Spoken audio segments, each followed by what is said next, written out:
നമസ്കാരം. കീം 2026 റിസൾട്ട് ഇന്നലെ പബ്ലിഷ് ചെയ്തു. റാങ്കുകൾ കുട്ടികൾക്ക് ഇപ്പോൾ നിലവിൽ അവരുടെ പ്രൊഫൈലിൽ അവർക്കറിയാം. ഇപ്രാവശ്യം 2 നോർമലൈസേഷൻ നടത്തിയാണ് റാങ്ക് ലിസ്റ്റ് വന്നിരിക്കുന്നത്. എൻട്രൻസിന്റെ സ്കോറും അതുപോലെ തന്നെ +2 മാർക്കും നോർമലൈസ് ചെയ്തു. മാത്തമാറ്റിക്സ് +2 മാർക്ക് നോർമലൈസ് ചെയ്യുമ്പോൾ മാത്തമാറ്റിക്സിന്റെ മാർക്കിന് 50% importance, physics 30% importance, കെമിസ്ട്രിക്ക് 20% importance.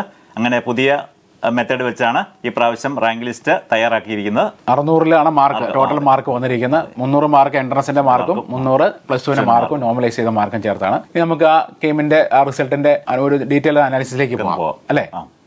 KEAM 2026 analysis. ഇപ്പൊ 2025 2026 നമുക്കൊന്ന് കമ്പയർ ചെയ്താൽ 2025 86,549 പേരാണ് പരീക്ഷ എഴുതുക. 96,747 കുട്ടികളാണ് 2026 അപ്പിയർ ചെയ്തിരിക്കുന്നത്, എക്സാമിന് അപ്പിയർ ചെയ്തിരിക്കുന്നത്.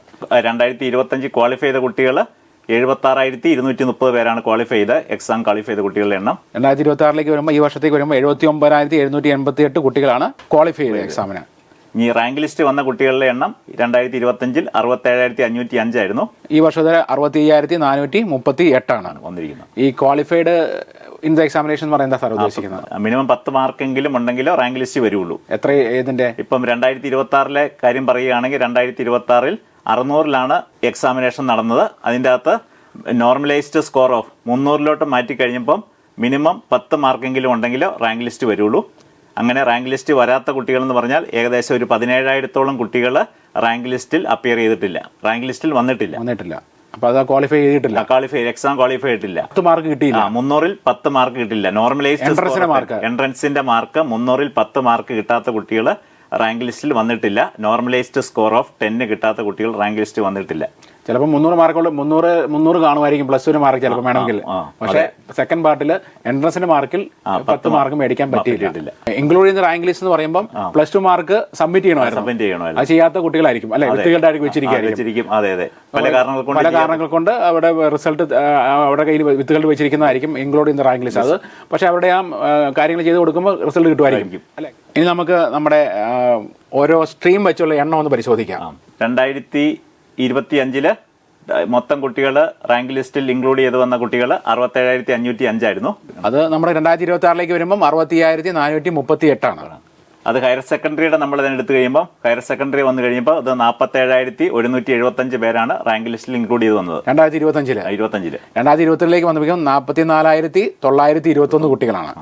2025 CBSE വന്ന് 18,284 കുട്ടികളാണ് റാങ്ക് ലിസ്റ്റിൽ വന്നത്. 2026 18,482 ആണ്. കഴിഞ്ഞ പ്രാവശ്യത്തെക്കാലം കൂടിയിട്ടുണ്ട്. സ്റ്റേറ്റിന് പക്ഷേ കുറഞ്ഞിട്ടുണ്ട്. ISC സിലബസ് വരുമ്പോൾ 1,415 പേരാണ് റാങ്ക് ലിസ്റ്റിൽ 2025 ഇൻക്ലൂഡ് ചെയ്ത് വന്നത്. 2026 1,404 ആണ്. അവിടെയും സ്വല്പം കുറവ് വന്നിട്ടുണ്ട്. അതായത് total number of students include in the rank list അല്ലെ, റാങ്ക് ലിസ്റ്റിൽ ഉൾപ്പെട്ട കുട്ടികളുടെ എണ്ണം എന്ന് പറയുന്നത്. മൊത്തം കുട്ടികളല്ല, റാങ്ക് ലിസ്റ്റിൽ. ഇവിടെ 67 എന്നുള്ളത് 65 ആയിട്ടുണ്ട് അല്ലെ, ഇച്ചിരി കുറവ് വന്നിട്ടുണ്ട്. 47 എന്നുള്ളത് 44 ആയി. 18,000 ഏകദേശം ഇച്ചിരി കൂടുതൽ വന്നിട്ടുണ്ട്. ഇവിടെ അതുപോലെ ചെറിയ കുറവ് വന്നിട്ടുണ്ട്. ഇനി നമുക്ക് ആ ഫസ്റ്റ് 100 റാങ്കിൽ വന്നവരുടെ ഡീറ്റെയിൽ നോക്കാം. ഏത് സ്ട്രീമിലെ കുട്ടികളാണ്, 2 വർഷം നമ്മൾ വ്യത്യാസം ഒന്ന് നോക്കാം. ഒന്ന് കമ്പയർ ചെയ്ത് കഴിയുമ്പോൾ നമുക്കറിയാം ഹയർ സെക്കൻഡറിയിൽ 2025 21 കുട്ടികളാണ് ആദ്യത്തെ 100 റാങ്കിനുള്ളിൽ വന്നത്. ഇപ്രാവശ്യം 48 മാറി. 21 എന്നുള്ളത് 48 മാറിയിട്ടുണ്ട്. 21% 2025. 21%.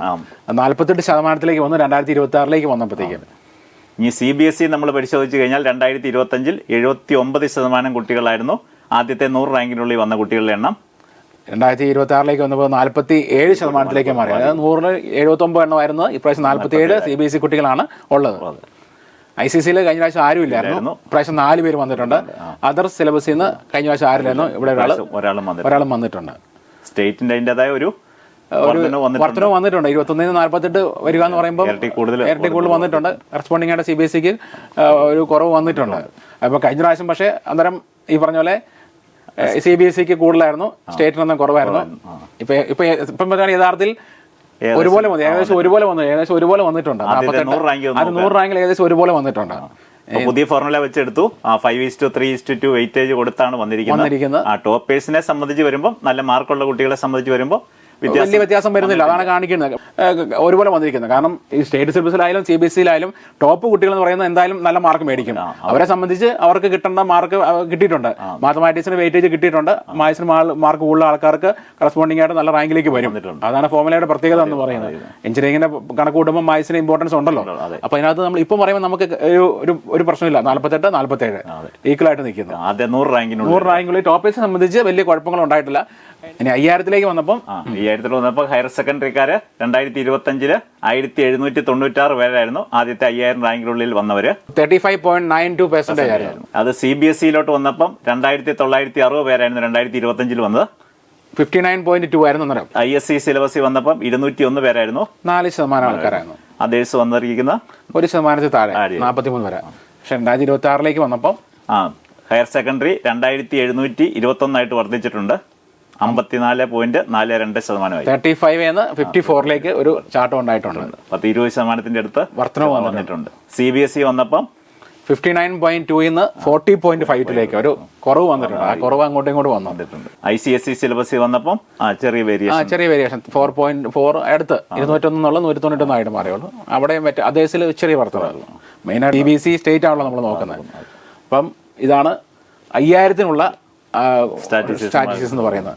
അപ്പോൾ നോക്കുമ്പോൾ മനസ്സിലാവുമല്ലോ, ഇവിടെ സ്റ്റേറ്റുകാർക്ക് വർധന ഉണ്ടായിട്ടുണ്ട്. കറസ്പോണ്ടിങ് ആയിട്ട് CBSE-ക്ക് കുറവ് വന്നിട്ടുണ്ട്. നമുക്ക് ജസ്റ്റ് ഈ പ്രാവശ്യം നേരത്തെ നമ്മുടെ ഒരു കട്ട് ഓഫ് പറഞ്ഞിരുന്നു. ഏകദേശം അല്ലെ വലിയ വ്യത്യാസങ്ങളും ഞങ്ങൾ ചെയ്ത വീഡിയോയിൽ പറഞ്ഞ ഏകദേശം റേഞ്ചിൽ തന്നെയാണ് വന്നിരിക്കുന്നത്. കൃത്യമായി വലിയ വ്യത്യാസം പറയാനില്ല. അതായത് ഈ വർഷം ഓരോ റാങ്കിന് കറസ്പോണ്ടിങ് ആയിട്ട് എത്രയാണ് മാർക്ക് 600-ലെ മാർക്ക് വന്നിരിക്കുന്നത്. നമുക്കറിയാം ഫസ്റ്റ് റാങ്കിന് 586.1408 സ്കോർ എന്ന് പറയുന്നത് ഔട്ട് ഓഫ് 600 എന്ന് പറയുന്നത്. റാങ്ക് 10 വന്നപ്പോൾ 576.1179 ആണ് വന്നിരിക്കുന്നത്. 50-ാം റാങ്കിന്റെ കറസ്പോണ്ടിങ് ആയിട്ട് മാർക്ക് 563 ആണ്. നമ്മൾ റൗണ്ട് ഓഫ് ചെയ്ത് എഴുതിയിരിക്കുന്നത്, നമ്മൾ ഡെസിമൽ എടുത്തിട്ടില്ല. റാങ്ക് 100-ലോട്ട് വന്നപ്പോൾ 553. റാങ്ക് 200 541. റാങ്ക് 500 515. റാങ്ക് 1000 488 മാർക്കാണ്. റാങ്ക് 2000-ലോട്ട് വന്നപ്പോൾ 457. Rank 3000 439. Rank 5000 416. Rank 10000 378. Rank 15000 352 mark. Rank 20000 333 ആണ് മാർക്ക്. 25000 317. 30000 300 മാർക്കാണ്. 35000 294. 40000 283. 45000 270. 50000 256. 55000 240. 60000 220. ഇതാണ് കറസ്പോണ്ടിങ് ആയിട്ട് 60,000 പേരുള്ള റാങ്കിന് കറസ്പോണ്ടിങ് ആയിട്ടുള്ള +2-ന്റെ മാർക്കും എൻട്രൻസിന്റെ സ്കോറും കൂടെ ആഡ് ചെയ്ത് 600 കിട്ടിയ മാർക്കാണ് കറസ്പോണ്ടിങ് ആയിട്ട് റാങ്കിന് വന്നിരിക്കുന്നത്. അപ്പോൾ നമ്മൾ ഒരു ജസ്റ്റ് നമ്മുടെ ഈ വർഷത്തെ പരീക്ഷയുടെ ഒരു കമ്പാരിസണാണ് നമ്മൾ നടത്തിയത്. അപ്പോൾ അതിനകത്ത് നമ്മൾ നോക്കിയപ്പോൾ ഒരു 17,000-ഓളം കുട്ടികൾ ഡിസ്ക്വാളിഫൈ ചെയ്തിട്ടുണ്ട്. അതാണ് നമ്മുടെ ഒരു വിഷമമുള്ള കാര്യം എന്ന് പറയുന്നത്. കാരണം എല്ലാവരും ക്വാളിഫൈ ചെയ്ത കുട്ടികളാണ് എന്ന് പറഞ്ഞാൽ +1 നല്ല മാർക്കുള്ള കുട്ടികൾ തന്നെ. ഏത് സിലബസിലായാലും മിനിമം 75, 80, 90% മാർക്ക് കിട്ടിയ ആൾക്കാരാണ്. അവർക്ക് മിനിമം ഒരു 10 മാർക്ക് മേടിക്കാൻ സാധിച്ചില്ല. നോർമലി 300-ൽ 10 മാർക്ക് മേടിക്കാൻ പറ്റിയില്ല. അതായത് 600-ൽ ഒരു 20 മാർക്കോളം, ഏകദേശം ഒരു 20 മാർക്കോളം മേടിക്കാനായിട്ട് ഇവർക്ക് സാധിച്ചില്ല. അതായത് ഒരു 5 ക്വസ്റ്റ്യൻ ശരിയായാലും ഒരു 20 മാർക്ക് കിട്ടേണ്ടതാണ്. കറസ്പോണ്ടിങ് ആയിട്ട് 50 ക്വസ്റ്റ്യനിൽ 5 ക്വസ്റ്റ്യൻ 5 വർഷം കറക്റ്റ് ആക്കിയെങ്കിൽ ഈ റാങ്ക് ലിസ്റ്റ് പെട്ടേനെ. അത് ചിലപ്പോൾ ഒന്നെങ്കിൽ ഒത്തിരി എഴുതി കാണും, നെഗറ്റീവ് മാർക്ക് വന്ന് കാണും, അല്ലെങ്കിൽ അത്ര എഴുതാൻ സാധിച്ചിട്ട് കാണത്തില്ല. അതിന് കുഴപ്പമെന്ന് ചോദിച്ചു കഴിഞ്ഞാൽ നമ്മൾ മനസ്സിലാക്കിയെടുത്തോളം ഒരു കോച്ചിങ് അവർക്കൊരു പരിശീലനം കിട്ടിയിരുന്നെങ്കിൽ തീർച്ചയായിട്ടും ഒരു 10-15 ക്വസ്റ്റനൊക്കെ ചെയ്യാൻ സാധിച്ചിരുന്നെങ്കിൽ +1 മാർക്ക് നല്ല വെയിറ്റേജ് ഉണ്ട്, നല്ല ഫുൾ മാർക്കോ അല്ലെങ്കിൽ 90-92% മാർക്കോ ഉണ്ട്. എൻട്രൻസ് അത്യാവശ്യം ഒരു സ്കോറും കിട്ടിക്കഴിഞ്ഞാൽ നല്ല ഒരു റാങ്കിലേക്ക് എത്താൻ സാധിക്കുമായിരുന്നു. തീർച്ചയായിട്ടും 50,000-ഓളം സീറ്റുകൾ നമ്മുടെ കേരളത്തിൽ ഉണ്ട്, പഠിക്കാൻ പറ്റിയ സീറ്റുകളുണ്ട്. അതിലേക്ക് അഡ്മിഷൻ കിട്ടേണ്ടതാണ്. അപ്പോൾ അത് ഒന്ന് പരിശീലനം കൂടെ കൊടുത്ത് ഒരു കോച്ചിങ് കൂടെ കിട്ടിയിരുന്നെങ്കിൽ തീർച്ചയായിട്ടും അവർക്ക് എൻട്രൻസിന് കുറച്ചുകൂടെ മാർക്ക് മേടിക്കാൻ സാധിക്കുമെന്നാണ് നമ്മൾ മനസ്സിലാക്കുന്നത്. അതുകൊണ്ട് കുട്ടികളും പേരൻസും ഒന്ന് ചിന്തിച്ചോളുക.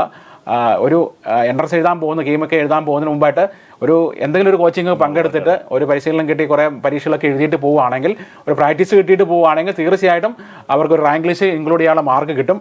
അതനുസരിച്ച് പ്രവർത്തിക്കുക. ഇനി നമുക്ക് കീമിൻ്റെ 2025 ലാസ്റ്റ് റാങ്ക് ഡീറ്റെയിൽസോട് നോക്കി ജസ്റ്റ് ഒന്ന് പെട്ടെന്ന് നോക്കിയിട്ട് പോവാം. കീം ടോട്ടൽ സീറ്റ്സ് ഗവൺമെൻറ് കോളേജും എയ്ഡഡ് കോളേജും കൂടെ ചേർന്ന് 12 കോളേജുകളിലായിട്ട് ഏതാണ്ട് 6000-ൽ പരം സീറ്റുകളുണ്ട്. സെമി ഗവൺമെൻറ് കോളേജ് 25 കോളേജിലായിട്ട് 8000-ൽ പരം സീറ്റുകളുണ്ട്. സെൽഫ് ഫിനാൻസിങ് ഓട്ടോണമസ് കോളേജ് 125 കോളേജിലായിട്ട് 36,000 പരം സീറ്റുകളുണ്ട്. അങ്ങനെ മൊത്തത്തിൽ 162 കോളേജുകളിലായിട്ട് 50,000 പരം സീറ്റുകളാണ് നമുക്കുള്ളത്. നമ്മുടെ കീമിന്റെ ഇന്നലെ വന്ന റാങ്ക് ലിസ്റ്റ് വെച്ച് അഡ്മിഷൻ കിട്ടുന്ന 50,000-ഓളം സീറ്റുകളുണ്ട്. ഇപ്പോൾ ഗവൺമെന്റ് കോളേജും എയ്ഡഡ് കോളേജും കൊണ്ട് നമുക്കറിയാം. CET Trivandrum, TKM Kollam, government college Thrissur, MA college Kothamangalam, NSS Palakkad, RIT Pampady, TRV Barton Hill Trivandrum, government college Kozhikode, Kannur, Palakkad, Wayanad, Idukki. ഇങ്ങനെ 12 government college, government plus aided college. നമ്മൾ കമ്പ്യൂട്ടർ സയൻസ് ആണ് എല്ലാവർക്കും ആഗ്രഹം കുട്ടികൾക്ക്. അപ്പം കമ്പ്യൂട്ടർ സയൻസിന്റെ ലാസ്റ്റ് റാങ്ക് ഡീറ്റെയിൽസ് കഴിഞ്ഞ 2025 ലാസ്റ്റ് റാങ്ക് ഡീറ്റെയിൽസ് ആണ്. സെക്കൻഡ് അലോട്ട്മെന്റ് കഴിഞ്ഞിട്ടുള്ള ഡീറ്റെയിൽസ് ആണ് നമ്മൾ പറയുന്നത്. നമ്മുടെ കയ്യിലുള്ളത്. കമ്പ്യൂട്ടർ സയൻസ് CET വന്നിരിക്കുന്ന last rank state merit 482, Ezhava 1099, മുസ്ലിം 775, Latin 1031, Dheevara 3882, Vishwakarma 1106, backward Hindu 793, backward Christian 1927, കുശവൻ 1288, കുടുംബി 1479, SC 7863, ST 19969, EWS 1799. ഇനി തൃശ്ശൂർ എഞ്ചിനീയറിംഗ് കോളേജിലേക്ക് വരുമ്പോൾ നമ്മൾ സ്റ്റേറ്റ് മാർക്ക് വായിച്ച മതിയല്ലോ. 933 ആണ് ലാസ്റ്റ് റാങ്ക് എന്ന് പറയുന്നത്. TKM 1804, MA കോളേജിൽ 2477, RIT പാമ്പാടിയിൽ 3719, ഗവൺമെന്റ് കോളേജ് പാലക്കാടിൽ 3794 ആണ്. ഗവൺമെന്റ് കോളേജ് കണ്ണൂർ 3974, പാലക്കാട് NSSൽ 3999 ആണ്. ഇനി ഇലക്ട്രോണിക്സ് ആൻഡ് കമ്മ്യൂണിക്കേഷൻ CET 730 ആണ് ലാസ്റ്റ് റാങ്ക് വന്നിരിക്കുന്നത്. തൃശ്ശൂരിൽ 1634 ആണ്. TKM 2723, MA കോളേജിൽ 3818 ആണ്. Government college Palakkad 4008, government college Trivandrum 4125, RIT Pampady 4608, NSS Palakkad 5538, government college Kannur 5613, government college Kozhikode 5654. Corresponding ആയിട്ട് ഈ കാറ്റഗറിയിലെല്ലാം നോക്കിക്കൊള്ളുക. അടുത്തത് ഇലക്ട്രിക് ആൻഡ് ഇലക്ട്രോണിക്സ് ട്രിപ്പിളിൽ CET വന്നിരിക്കുന്ന ലാസ്റ്റ് റാങ്ക് 1768, തൃശ്ശൂരിൽ 3462 ആണ്. TKM 5195, MA കോളേജിൽ 7341, government college Barton hill 7633, RIT പാമ്പാടിയിൽ 8082, Palakkad government college 8216, Kannur engineering കോളേജിൽ 8305 ആണ്. NSS പാലക്കാട് 8334. ഇനി മെക്കാനിക്കൽ എഞ്ചിനീയറിംഗിലേക്ക് വരുമ്പോൾ CET 2840, ഗവൺമെന്റ് കോളേജ് തൃശ്ശൂരിൽ 5462 ആണ് last rank. TKM 8345, government Palakkad government കോളേജിൽ 10473, ഗവൺമെന്റ് കോളേജ് കണ്ണൂർ 11081, തിരുവനന്തപുരം ബാർട്ടിങ്ങിളിൽ 11096, മാറത്തനേഷ്യസിൽ 11618, RIT പാമ്പാടിയിൽ 12357, കോഴിക്കോട് ഗവൺമെന്റ് കോളേജിൽ 13015, NSS പാലക്കാടിൽ 13102 ആണ് ലാസ്റ്റ് റാങ്ക്. ഇനി കമ്പ്യൂട്ടർ സയൻസ് ആൻഡ് ഡിസൈൻ ഒരു കോളേജിലുള്ളൂ. ഗവൺമെന്റ് കോളേജ് കോഴിക്കോട് 9520 ആണ് ലാസ്റ്റ് റാങ്ക് വന്നിരിക്കുന്ന സ്റ്റേറ്റ് മെറിറ്റിന്റെ. കറസ്പോണ്ടിങ് ആയിട്ട് ബാക്കി നോക്കിക്കൊള്ളുക. MA കോളേജിൽ computer science and engineering data science വരുന്നതിന്റെ സ്റ്റേറ്റ് മെറിറ്റിന്റെ last rank 5244. Artificial intelligence computer science and engineering artificial ഇന്റലിജൻസിന്റെ TKM ലാസ്റ്റ് റാങ്ക് വന്നിരിക്കുന്ന 2688 ആണ് സ്റ്റേറ്റ് മെറിറ്റിന്റെ ലാസ്റ്റ് റാങ്ക് വന്നിരിക്കുന്നത്. ഇനി നമ്മുടെ മോഡൽ എഞ്ചിനീയറിംഗ് കോളേജിന്റെ ലാസ്റ്റ് റാങ്ക് ഒന്ന് നോക്കാം. അവിടെ കമ്പ്യൂട്ടർ സയൻസ് ആൻഡ് എഞ്ചിനീയറിംഗിന്റെ ലാസ്റ്റ് റാങ്ക് വന്നിരിക്കുന്ന സ്റ്റേറ്റ് മെറിറ്റിൽ 1546 ആണ് ലാസ്റ്റ് റാങ്ക്. EC വന്നിരിക്കുന്ന 2360, computer science and business system 3390 ആണ്. ഇലക്ട്രിക്കൽ ആൻഡ് ഇലക്ട്രോണിക്സ് എഞ്ചിനീയറിംഗ് 5676 ആണ്. VLSI ഡിസൈൻ ആൻഡ് ടെക്നോളജി വന്നിരിക്കുന്ന 5782, electronics and biomedical engineering 10757, mechanical 10650 ആണ് ലാസ്റ്റ് റാങ്ക്. ഇനി നമുക്ക് കുറച്ച് സെൽഫ് ഫിനാൻസിങ് കോളേജിന്റെ കൂടെ ലാസ്റ്റ് റാങ്ക് ഡീറ്റെയിൽസ് നമുക്കൊന്ന് പരിശോധിക്കാം. Computer science and engineering Rajagiri engineering college വന്നിരിക്കുന്ന ലാസ്റ്റ് റാങ്ക് സ്റ്റേറ്റ് മെറിറ്റിന്റെ 4994 ആണ്. മുത്തൂറ്റ് എഞ്ചിനീയറിംഗ് കോളേജിന്റെ ലാസ്റ്റ് റാങ്ക് 8284 ആണ്. Federal institute of science and technology Ernakulam വന്നിരിക്കുന്ന 9219, സെന്റ് കിറ്റ്സ് 13358, അമൽ ജ്യോതി 17504 ആണ്. SCMS 19616, സെന്റ് ജോസഫ് 21922 ആണ് last rank computer science and engineering. ഇനി ഇലക്ട്രോണിക്സ് ആൻഡ് കമ്മ്യൂണിക്കേഷനിലോട്ട് വരുമ്പം രാജഗിരി വന്നിരിക്കുന്ന ലാസ്റ്റ് റാങ്ക് 8938 ആണ്. മുത്തൂറ്റ് 8950 ആണ്. ഫെഡറൽ ഇൻസ്റ്റിറ്റ്യൂട്ട് ഓഫ് ഫിസാറ്റ് 11702 ആണ്. സെന്റ് ഗിറ്റ്സ് 14010 ആണ്. SCMS 20443 ആണ്. സെന്റ് ജോസഫ് പാല 24617 ആണ്. അമൽ ജ്യോതി 25467 ആണ്. ഇലക്ട്രോണിക്സ് ആൻഡ് കമ്മ്യൂണിക്കേഷന്റെ ലാസ്റ്റ് റാങ്ക്.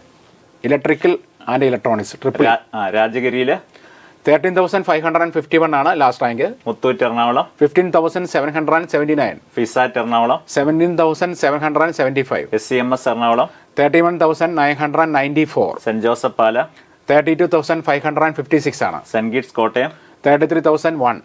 അമൽ ജ്യോതി കോട്ടയം 38994 ആണ് ലാസ്റ്റ് റാങ്ക്. അപ്പോൾ നമ്മൾ 2026 ഇന്നലെ റിസൾട്ട് വന്ന കീമിൻ്റെ ഒരു ഡീറ്റെയിൽ അനാലിസിസ് നമ്മൾ നടത്തി. അപ്പം കുറച്ച് ലാസ്റ്റ് റാങ്ക് ഡീറ്റെയിൽസ് നമ്മൾ കാണിച്ചു. പെട്ടെന്ന് നിങ്ങൾക്ക് അറിയാൻ വേണ്ടിയിട്ട് ഡീറ്റെയിൽഡ് വീഡിയോ ലൈവ് സെക്ഷനും ഒക്കെ നമ്മുടെ ബ്രില്യൻ പാല ജെഇ ചാനലുണ്ടാവും. അന്നേരം നമുക്ക് കാണാം. അതിൻ്റെ okay, thank you. Brilliant Study Center, India's #1 coaching center for NEET and JEE.